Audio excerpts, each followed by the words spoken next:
안녕하세요. 오늘 우리는 정말 근본적인 질문 하나를 던져보려고 해요. 바로 우리는 왜 공부를 할까 하는 거죠.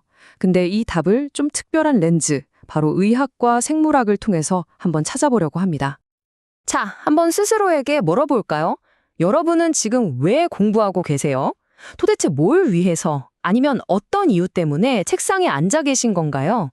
아마 많은 분들이 성공, 돈, 더 나은 미래 이런 대답들을 떠올리셨을 거예요. 맞아요. 다 너무 중요한 이유들이죠. 근데 오늘은요, 그것보다 훨씬 더 깊은 차원의 답을 한번 찾아보려고 합니다. 성공, 더 나은 미래, 다 좋은 목표죠. 근데 어떻게 하면 거기에 도달할 수 있을까요? 놀랍게도 그 힌트가 아주 오래된 지혜 속에 숨어 있더라고요. 바로 진인사 대천명이라는 말이에요. 최선을 다하고 하늘의 뜻을 기다려라. 다들 들어보셨죠? 근데 이게 그냥 힘들 때 위로하는 말이 아니고요. 사실은 성공을 위한 아주 구체적인 방정식에 가깝습니다. 두 가지 변수가 있는 거죠. 성공이라는 집을 짓는다고 생각해 보세요.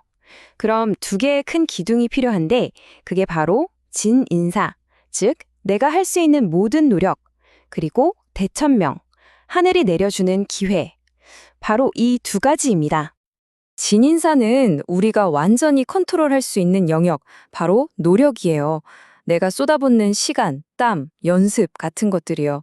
반면에 대천명은 우리가 컨트롤할 순 없지만 반드시 알아차려야 하는 영역, 바로 기회입니다. 운, 타이밍, 시대의 흐름, 이런 것들이죠. 노력하면 딱 떠오르는 사람이 있죠. 바로 박지성 선수. 그 평발을 극복하기 위해서 얼마나 쉼없이 훈련했을까요?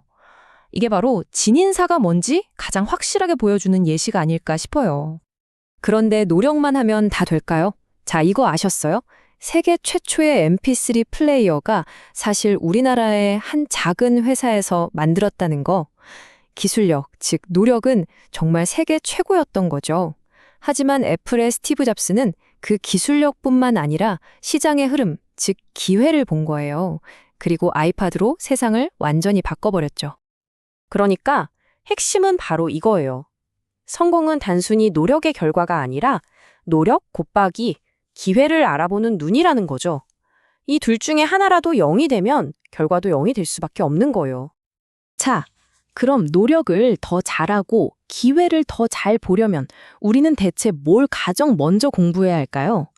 이제 이야기의 초점을 바깥 세상이 아니라 바로 우리 자신에게로 돌려볼 시간입니다. 우리는 보통 나를 안다고 하면 철학책을 읽거나 명상을 하거나 이런 좀 추상적인 걸 떠올리잖아요. 하지만 모든 건 바로 이 구체적인 몸에서 시작됩니다.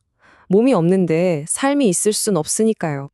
결국 내 노력을 100% 발휘하고 세상의 기회를 제대로 읽어내려면 가장 먼저 알아야 할 게 바로 이 나라는 기계의 작동 원리인 거예요.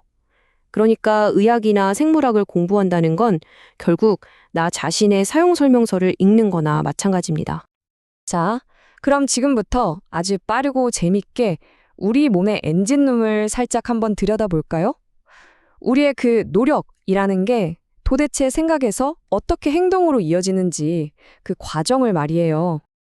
우리가 좋아, 이걸 해야지 하고 마음먹는 그 찰나의 순간, 뇌에서는 바로 이런 일이 벌어집니다. 뉴런이라는 신경세포를 따라서 아주 작은 전기 신호가 번개처럼 쫙 하고 지나가는 거죠. 이게 바로 생각의 실체예요. 그리고 그 전기 신호가 최종 목적지에 딱 도착하면 이렇게 근육이 수축하면서 행동으로 나타나는 겁니다.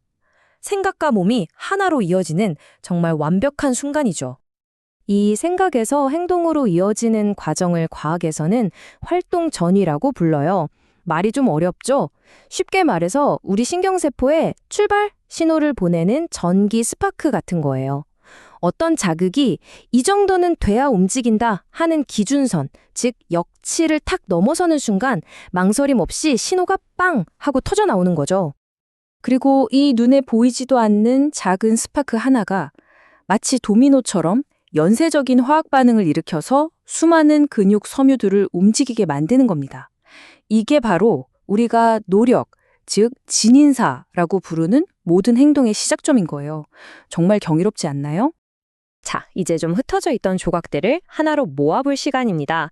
철학적인 이야기와 과학적인 사실들을 합쳐보면 우리는 공부의 진짜 의미를 다시 생각해보게 돼요. 맞아요. 공부의 목적은 그냥 성공 공식에 나를 우겨 넣는 게 아니었던 거예요. 내가 어떤 존재인지, 내 몸과 마음이 어떻게 돌아가는지를 알아서 내가 진짜 원하는 내 모습을 내 손으로 만들어가기 위한 것. 그게 바로 공부의 진짜 힘이죠. 배움에는 세 가지 단계가 있다고 하죠.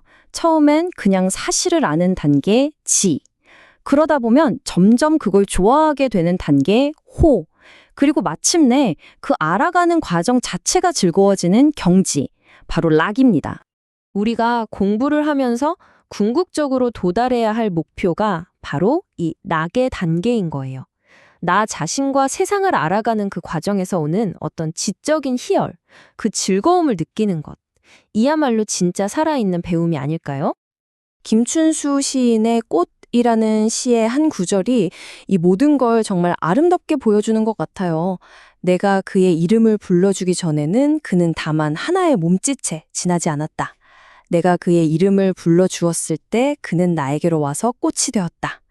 우리가 무언가를 공부하고 그 의미를 알기 전까진 그냥 막연한 몸짓일 뿐이지만 그 이름을 불러주었을 때 비로소 의미 있는 꽃이 되는 것처럼요.